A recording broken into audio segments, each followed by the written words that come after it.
বেশি নর্মাল হবে না। ওমা, সে কি কথা? তার মানে বাবাই তুমি এগুলো ন্যাকামো করছিলে ভাইরাল হওয়ার জন্যে? হে ভগবান, ঠিক বলেছো।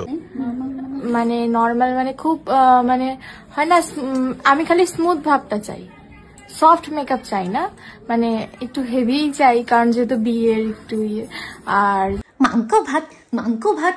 ওমা, তুমি তো ভালো করে ভদ্রভাবে কথাও বলতে পারো।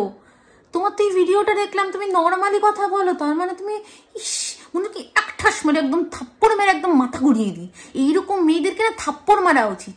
আর ভাই, ওর বরটা কি ন্যাকা, ওর বর সব থেকে বেশি ন্যাকা, সব থেকে বেশি বাবাই বাবাই। আর তারপরে মাংকো ভাত ভাইরাল হওয়ার জন্য মানুষ এইরকম করতে পারে। ইস ভাই, তোর একটু লজ্জা লাগলো না? ভাইরাল হওয়ার জন্য তুই এরকম করলি, কেউ জামা খুলে দিচ্ছে, আবার কেউ মাংকো ভাত। মাথা খারাপ হয়ে গেল এ কদিন ধরে। হে ভগবান, একটু উদ্ধার করো।